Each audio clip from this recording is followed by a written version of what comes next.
Welcome to the 1600 Sessions, a podcast presented by the White House Historical Association.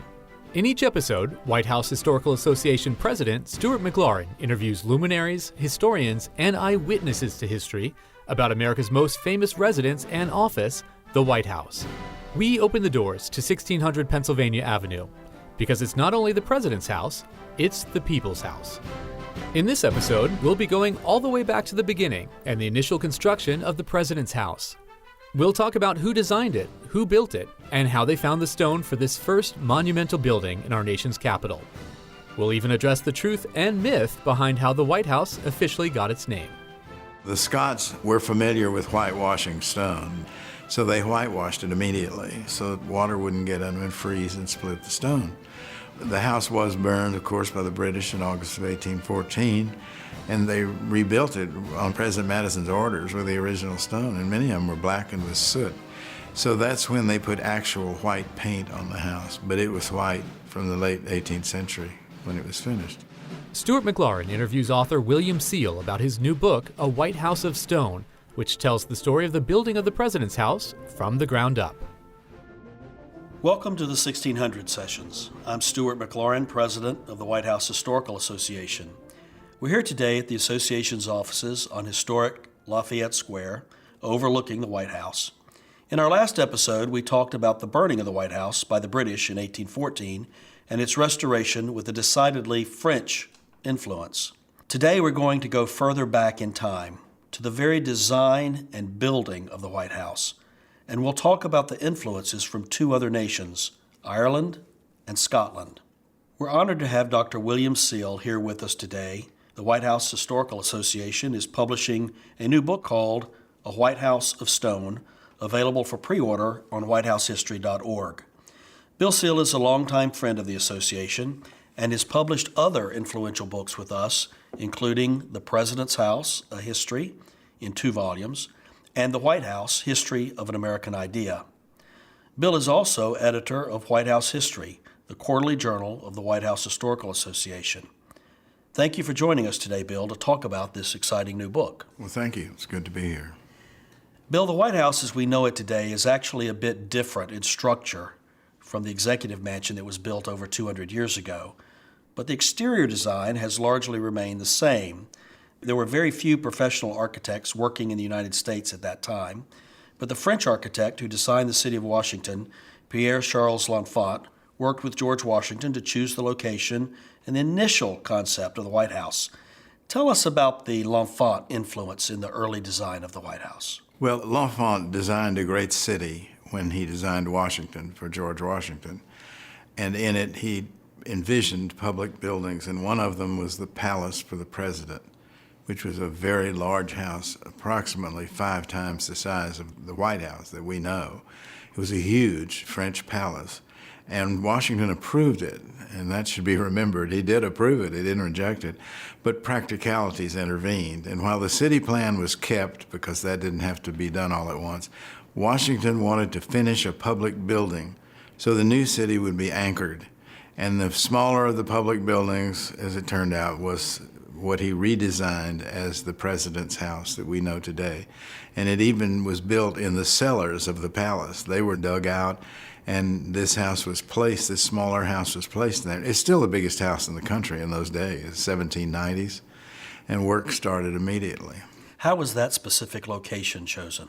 The view and also the city plan was symbolic, with the Capitol at the east end and the White House at the northwest, and they were linked by the mall. It had a beautiful view to the south. It was simply part of the city plan, but it was one of the many monumental buildings that L'Enfant had proposed. President Washington's Secretary of State, Thomas Jefferson, was in charge of overseeing the building of the capital city, but George Washington himself took a very active interest, and they seemed to differ on what they wanted. Can you describe their different visions and perspectives? The difference between Washington and Jefferson and their ideas, Jefferson was a Republican, of course, and wanted a republic, and he wanted simple living, Republican simplicity. The presidency, as created in the Constitution for George Washington, and still, is an extremely powerful executive position. elective, of course, but it's very, very powerful. Washington wanted that power expressed to the world. Jefferson wanted a little house for the presidents, with a little dome on it. Washington was very practical, and he knew, show that to the foreign representatives and get it known over here, it'd just be made fun of. So he stood by what he wanted, and talk about a micromanager. He really was. He wanted this house built, he wanted it built in a hurry, and he wanted it to his specifications. Well, I understand there was a group of commissioners in charge of actually managing the process. Can you tell us about these commissioners and how they influenced both the design and the building of the White House? Well, President Washington appointed a commission to keep hurrying this project, and they were all friends of his, just gentlemen, I guess you'd say, and they got no salary or fee or anything, and it didn't work. They worked hard at it, but they didn't have any remuneration. So Washington got rid of that committee and appointed a commission that was paid, and it was very effective. Dr. William Thornton, who designed the Capitol building, was on that commission, and he was always in favor of the workers because he knew about building, and so that commission carried it to completion. So after L'Enfant left the project, who chose who would design the president's house and what it would ultimately look like? Well, there were 1,000 ideas, and finally they decided to hold a competition, which Jefferson wanted. So they held their competition. Jefferson even entered it under a pseudonym with a little house with a dome. And Washington, meanwhile, went down to Charleston, and his friends there introduced him to a young Irish-American builder named James Hoban. And he had done a good bit of work around Charleston, and Washington was very impressed. And when he saw the entries to the competition, he sent down to his friends and said, I need to see James Hoban. So James Hoban came to Philadelphia, and they worked together, deciding what the house might be. Hoban was a super salesman. He got along with everybody, and he presented the idea of the house based on the mansion of the Duke of Leinster in Dublin. And he had been educated in Dublin, knew about that house. And the Duke of Leinster was a highly respected Anglo-Irish nobleman. Everybody favored him, and Washington, of course, knew about him. And Washington determined that this was very appropriate to have this house, this idea. He puts Hoban into the competition. Jefferson knew nothing about it, and the commission knew nothing about it. He sent Hoban down here to Washington, to Souter's Tavern, Souter's Fountain Inn, where they all met. Hoban sat in the office of the commissioners and drew the drawings that pleased Washington. Washington came down, made some changes, and Hoban won the competition. So Hoban was from Ireland by way of South Carolina. And Philadelphia. And Philadelphia. What was his prior experience in architecture, and are there other notable works of his that are still around today? Oh, yes, but he was a peasant boy from an estate, one of the great estates of Ireland, and he got a scholarship at the Royal Dublin Society to study building. And he did, and he was an excellent student. And he studied under Thomas Ivory, one of the great noted architects of the day. And after he graduated, Thomas Ivory kept him on some major buildings. He worked on the Royal Exchange in Dublin. He worked on one of the great banks there. And he had general skill. He knew about stone masonry. He knew about brick masonry. He knew about carpentry. He knew about all of this. So he was a good man for the job. And Washington sensed that. And so Hoban got the job. Describe for us in a little more detail the design that Hoban came up with for the White House. The design was a fairly classic design that Hoban came up with, in ways familiar all over the British Isles. It was a Georgian, kind of a mid-Georgian. It wasn't the most stylish in the world. It has the pillars on the front, the pediments. The main floor is the first floor, in other words, the second floor to Americans, but the first floor to Europeans. And it's a very roomy house. Now, the original is full of little secret passages and private rooms and things like that. Washington almost certainly intervened on that because the White House has a very simple, open, as we would say, transparent plan. It has a huge entrance hall off of which the parlors open. There are no secret stairways. There are back stairs, but they're not secret. And it's a very open house. The architect, Henry Latrobe, said that the entrance hall was like a big belly. And it was to create crowds and such, but it's not a secret house like Leinster House. You would never have seen a servant in Leinster House. They went by back stairs and so forth. And so Washington obviously influenced that with everything else. Although James Hoban became the main architect, there were a few other people with notable influence on the White House construction, such as Colin Williamson. Who was he and what was his role? Washington insisted that the house be of stone and that it be ornamented. Well, Philadelphia had good stonemasons and some in New York, but they were hard to find in the United States. I mean, we had stone barns, we had stone farmhouses, but a dressed stone, that is a polished stone building, properly cut, was a request. And they looked around, and finally Colin Williamson appeared. Now, he was from the Highlands in Scotland and had worked on aristocratic houses and things like that, and came to America because the bottom fell out of his business in Scotland. So he came down to Washington and met with the commission. This was early, 1793, and his cousin owned the Fountain Inn where everyone met, so it had an early Washington ring to it of who knows who, and he was just put over the whole thing. Williamson was highly skilled. He was difficult to get along with, but he was highly skilled. He built the basement above the ground of the White House, and it's done superbly, and it all survives. It was gutted in the Truman administration, but it was still there. It survived the British fire of 1814. So the cornerstone was put in place for the White House in 1792. When did construction actually begin, and how long did it take? 1793. And actually, if you count the digging of the cellars, it was already underway in 1791. And the cornerstone itself was a brass plate, much publicized in the papers, but it was apparently stolen. Mrs. Barbara Bush and the others tried desperately to find it, and the Highway Department in Virginia brought X-ray around. It doesn't exist anymore. And it could be this town was so controversial, and this was the first building. It could be someone took it and threw it in the river, because I know after the cornerstone ceremony, there was always a guard there at night at the site of the building. So James Hoban and Colin Williamson seemed to clash throughout the construction. Why was that? I think it's, well, Irish and Scot. Yes, enough said. Enough said. Hoban was, of course, Irish extraction, but I think also Williamson was an old man. Hoban was 30, and Williamson was in his 60s. And he just didn't think anyone that young knew anything like what he knew, and so he was very haughty and very vocal. Hoban was always very polite and quiet, never made a show. And you know what happens in those situations with a commission. And they finally just fired him. They got sick of listening to Williamson.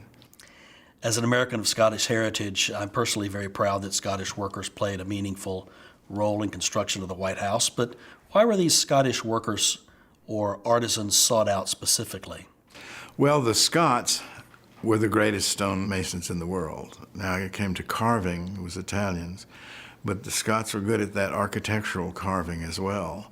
And it was just sort of obvious to people to try Scotland. There were some recommendations made to Scots who were working in Philadelphia.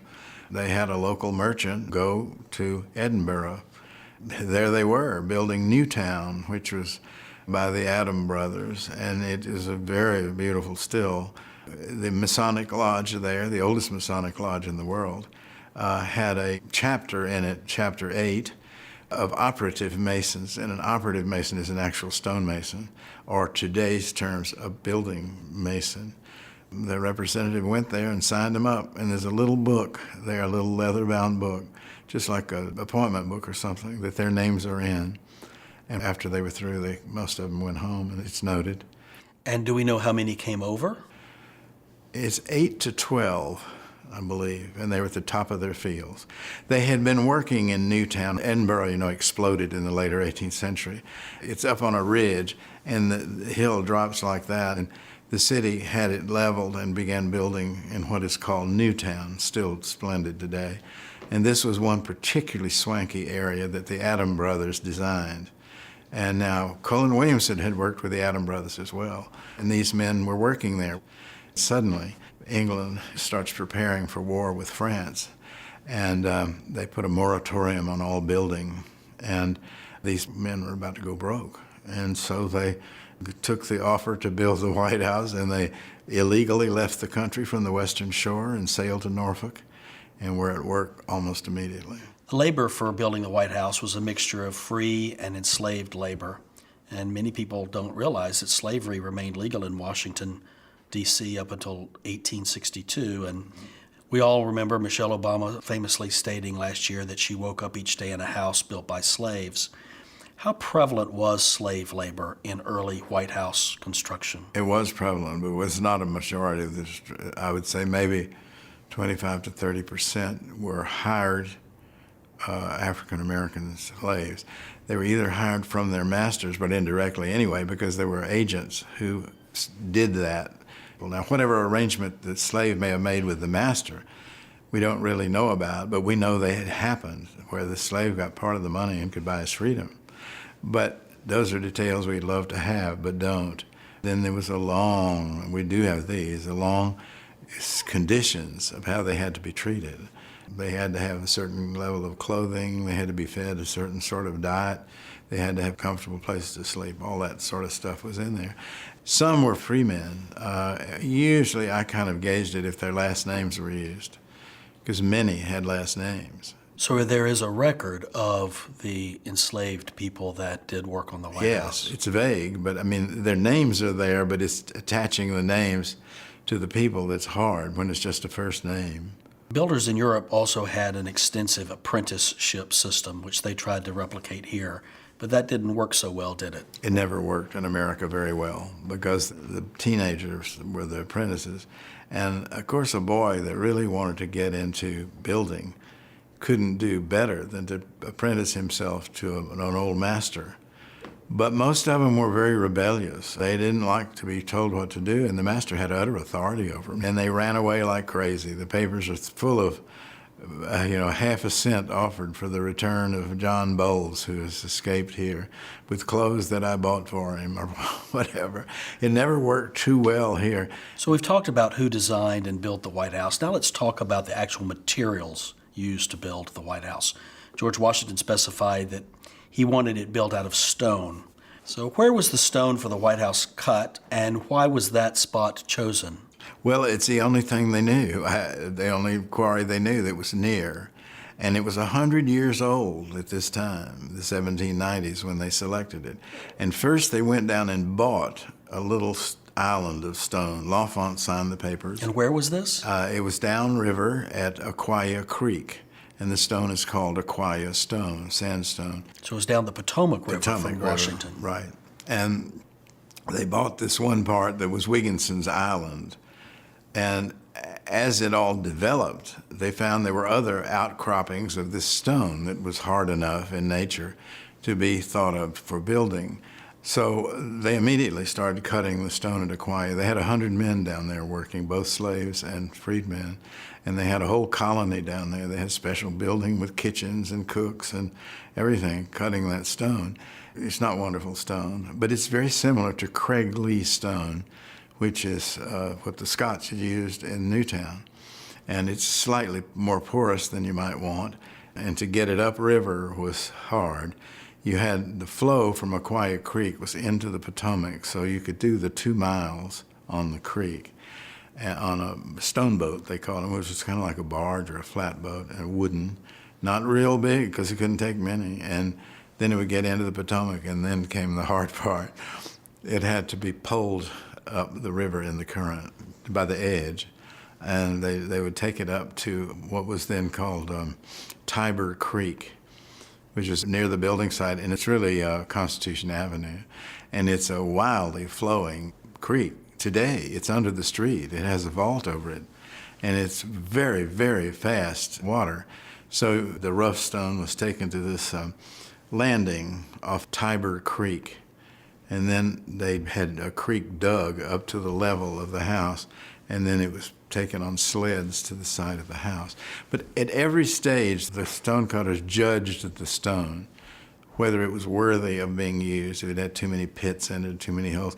You see at Aquia today a place where they've cut a huge piece of stone off of an outcropping, and there's a big hole down in the bottom of it, so they had to leave that.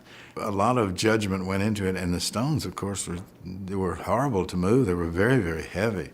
So, Bill, you have there in your hands that actual piece of Aquia sandstone from when you and I had the opportunity to go walk through that wonderful quarry, and you could almost hear the sounds of the workers there from when that stone was cut and then taken down to the river. What is so special about this stone? You can read it. This has been split off of the big stone because it's smooth. And this was rejected when the larger stone was made smaller. You have the color. It is sandstone. It's not of the density of limestone at all, but it is enough for building. And this is just a scrap that was thrown away by someone 250 years ago or however long. It is something that really built the original buildings of Washington. And everybody knew about it, at the beginning, because George Washington, all his doorsteps were made out of it. The Episcopal churches that Church of England built in Northern Virginia all have trim. They're brick, but they have trim of the stone. There are one or two houses that are faced in Aquia stone, but it had to be painted. And so the entire house was built by hand. Yes. And this was just before the dawn of the new industrial age. So the white facade of the White House that we see today. It's all stone. And how thick would that be, those walls be? About 18 inches of stone. They got thinner as you went up.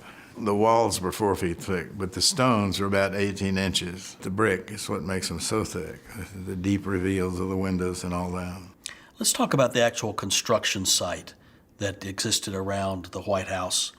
And what did that look like? And since the capital city was not very developed at this point, it seems like the construction site actually was a small community unto itself. Oh, it was indeed. They had 12 by 12 huts they built, or cottages there. And this was right out my window here today on Lafayette Square. Right, it was. And they were in rows, and the workmen could apply for them and live in them, and sometimes the whole family lived there. And over a decade of work, hundreds of people around, there were obviously some marriages that took place and families that was started there. And it was a little village. The men worked on the walls, and the women kept little gardens, chickens, and all that. And it was the first Washington market because people would go down there and buy things. The little community developed like little communities develop, and then it was wiped away when the building was finished. But they had horse races. They had a horse race there, and Saturday was a big day. And one of the commissioners, Dr. William Thornton, the one that designed the Capitol, was quite a gambler and sort of rough, too. And he would always enter a horse, and various people did, and that was a big thing, the horse track that ran in front of the White House and down the hill. It was a hive of activity, of human activity. It had the Carpenter's Lodge, which was where Andrew Jackson's statue is in front of the White House. And it was a building, 20 by 30, and it was used for everything. It was kind of the meeting hall, but it was the Carpenter's Lodge where they did their fine woodwork. And the Presbyterian Church was founded there. Baptists met there, Methodists met there, and Catholics met there. And then it was the Washington Federal Masonic Lodge. See, so many of these men, both Scottish and Irish, were Masons. And so they established Federal Lodge No. 1, which still, of course, exists with the records and everything in that building. It was the most historic building of the White House, and of course it was just sold and rolled off, and no one knows what happened to it. Well, there are two large Presbyterian churches in town today, New York Avenue and National Presbyterian, that trace the roots of their existing churches back to those Scottish stonemasons worshiping in that carpenter shed. But there are others as well, as you mentioned. Yeah, other churches went there. And the Catholic Church, a very dynamic Father Caffrey came here to town, and he wasn't satisfied with that building, so he made James Hoban, who was a devout Catholic, made him build a church, St. Peter's. One of the many myths about the White House is that the President's house became known as the White House after being painted white to hide the scorch marks after its burning by the British in 1814, but this isn't quite true, is it? No, the Scots were familiar with whitewashing stone, the Craigley stone they used in Scotland, so they whitewashed it immediately, and it was a thick whitewash made with flattened beer and lime, and it was painted on with brooms, And what it did was the nooks and crannies in the stone would fill up with this thick whitewash. Then the idea was years would pass and it would rain and wash the surface away, but leave those nooks and crannies filled so water wouldn't get under and freeze and split the stone. Well, the house was burned, of course, by the British in August of 1814, and everything was reused. Most of it was still standing, or let's say more than half. And they rebuilt it on President Madison's orders with the original stone, and many of them were blackened with soot. So that's when they put actual white paint on the house, but it was white from the late 18th century when it was finished. So it was painted white then, and over time an average of about 40 coats had gone on it till late in the 20th century when it was restored. George Washington requested some ornate carvings on the White House stone, and how were those carvings created and what sort of symbolism can be seen in those images? And I understand there's one element of it that you have a recently formed theory about one of those design elements. The Scots, not all of them, most had gone home, 2 or 3 left, and they were carvers. Washington wanted carving and ornamentation, and they did some pretty exquisite carving on that house. It's not obtrusive. You really get closer to the house to appreciate it. But the virtuoso performance is a festoon of flowers and things over the front door, which is absolutely magnificent. And it's kept very clean and very clear by the people who operate the White House. The one Scottish symbol that is incorporated in the White House by the Scots is a rose. It's in the ionic caps of the columns. It's not seen anywhere else. In ancient times, they used a little flat flower like a dogwood. This is the most voluptuous rose you ever saw. Well, in the 1780s, Scotland gardeners invented or propagated the Scottish double rose, and it took Europe by storm. It was almost like a tulip, a lesser tulip, and people loved it, and the Scots were extremely proud of it. And so these men knew what they were doing, and they put the Scottish rose in the column cap and also in the swag over the front door and here and there elsewhere. So it's definitely, its territory is established, Scottish territory. So George Washington wanted this elaborate and intricate carving on the house, but yet his own home at Mount Vernon was rather plain. What was the difference in his mind between those two houses? Well, he was a very practical man and a very smart man. Mount Vernon was just a comfortable country house for him and his wife. Then when he got famous, he needed to have a big room for entertainment. So he added one to the end of the house, just as practical as he could be. And, he and Ms. Washington occupied one end of the house with their own staircase. It wasn't connected to the rest of the house. So he was methodical in that sense. I think with the White House, he wanted to create a place for handsome and elegant entertaining, such as he did with the Blue Room, and it was an appropriate, elegant place to carry on business.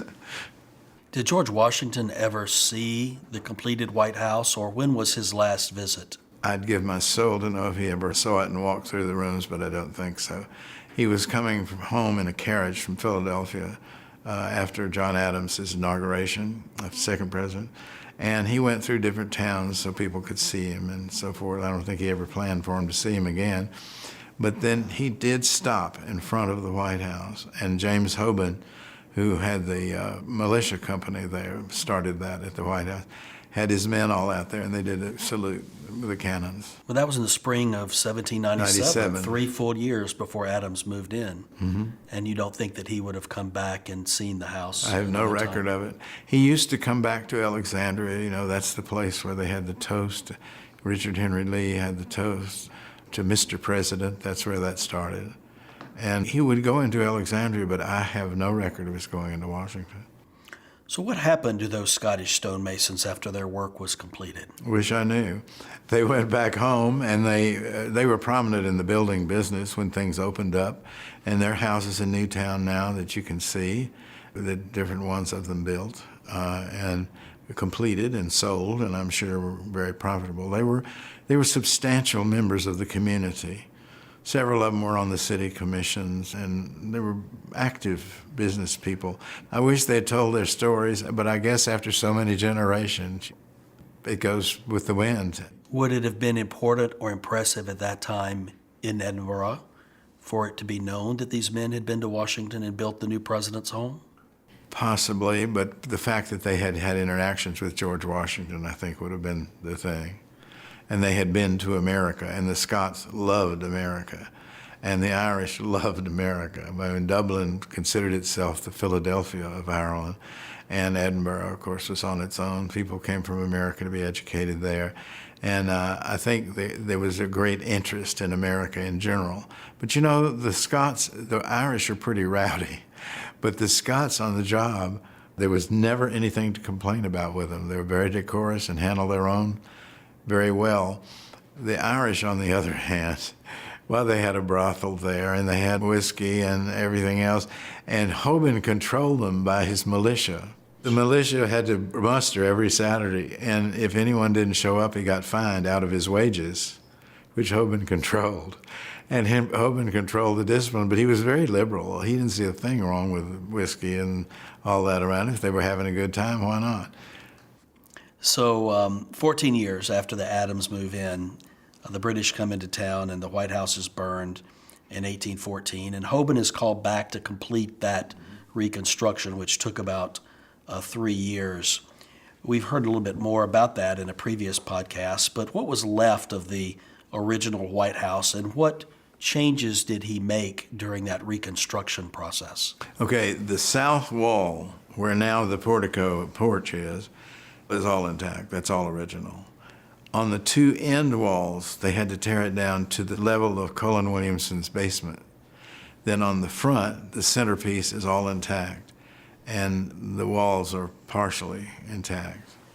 So a lot of it's there. And the basement all survived, the vaulting and everything. That survived, but now that, of course, went in the Truman renovations. There came a time when a second quarry was used for stone. Yes. Give us some insight into that. Well, that's sort of a funny story. The Seneca quarry was a lot more convenient because it was upriver. And so when they began building the south portico, which, you know, is not a portico, it's a porch because it doesn't have a pediment. But anyway, they began using that, and it was exactly the same color as the Aquia stone, but in the middle of construction, the quarry got down to a totally different color, a rich red color of stone, and they hardly knew what to do. But Hoban was upset enough about it that he would not make the columns out of Seneca stone and went back to the quarry at Aquia, and they tapped and found enough to build those columns. And this red stone later became famous. Smithsonian was built out of it and all, but they used as little as possible on the south front of the White House. Are there other famous buildings in Washington that we are familiar with today that used this same stone from these two quarries? Yes, there are banks. There's a bank down on 15th Street. It was called Washington Brownstone, and everybody loved it. And of course, it comes into a new era, the industrial age, where they have steam materials to pull the stone out and so forth. But every doorstep and keystone and front step from the whole Victorian era was Seneca stone. Well, what about the important building at the other end of the avenue, the Capitol? Was there any stone from these two quarries in the Capitol building? Aquia was definitely there. And I think by the time they got into the later 1800s, 1820s, when Charles Bulfinch took over, they were importing stone from other places. See, the steamboat had come in, and that changed everything. You referenced the Truman renovation in the mid-20th century, and I have a feeling we'll do a whole podcast on that at some point.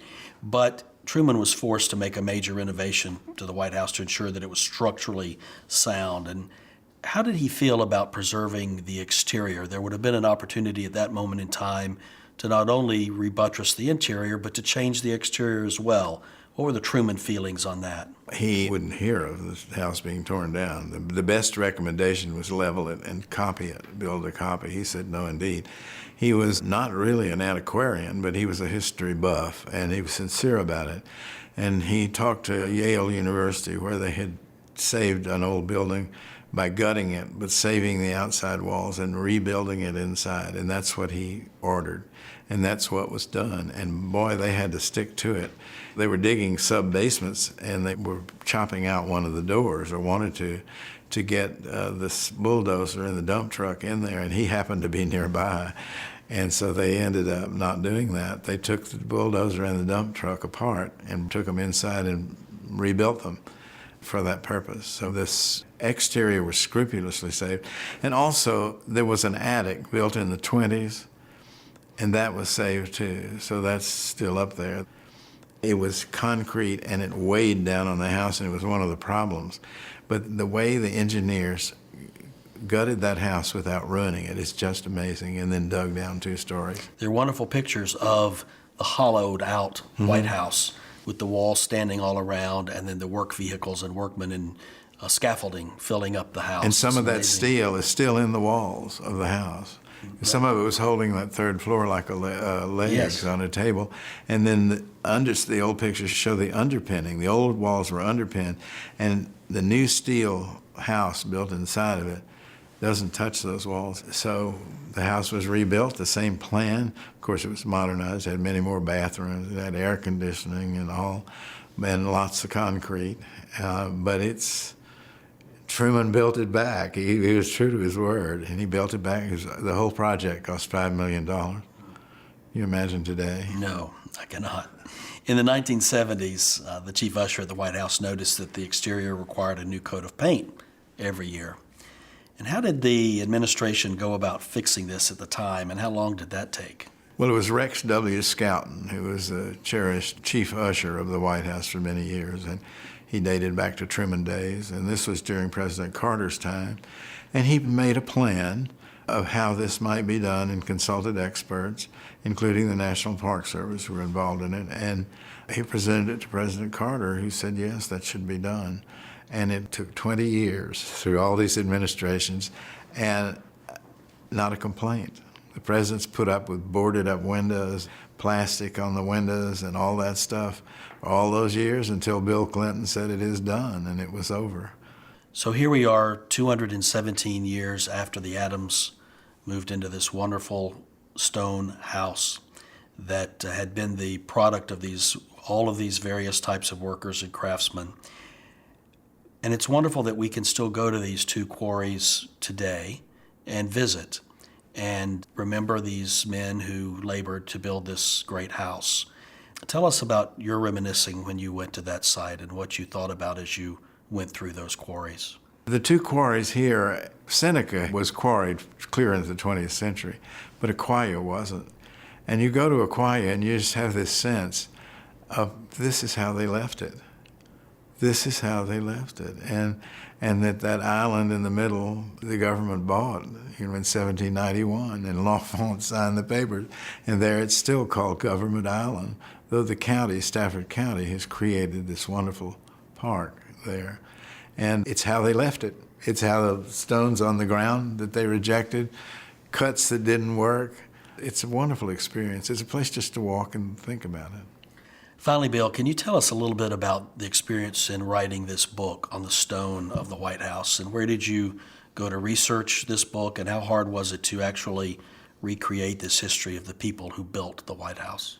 Well, I never thought it would work. Originally, I went to Edinburgh, and I found the names in the city records of the stonemasons from the White House records, building records. So it was just a matter of digging on something like this. Unfortunately, none of the Scots left a diary, said, here we're arriving in Norfolk to build a mansion for the president. We don't have anything like that. And the newspapers yielded nothing, probably in their favor, because they would have been considered criminals for leaving or treasonous. It was just a matter of dig, and the story begins to emerge. It's the joy of history and historical research, and the facts come up. And I hope someone discovers one of those diaries of one of those Scotsmen. Well, thank you, Dr. William Sill, for joining us today to talk about the building of the White House and the people and the stories behind it. Over 200 years later, this building and these stories and these great people who contributed to its construction, their memories still endure. Thank you, Stuart. And if you'd like to learn more about White House history or find the book A White House of Stone and others by Dr. William Sill and the White House Historical Association, just visit us at whitehousehistory.org. You've been listening to the 1600 Sessions. This podcast is presented by the White House Historical Association and produced by Long Story Short Media. You can subscribe or download new episodes at the1600sessions.org, and don't forget to rate and review us on iTunes. Thanks again to William Seal, and thank you to the U.S. Marine Band Library, which provided the music for this podcast.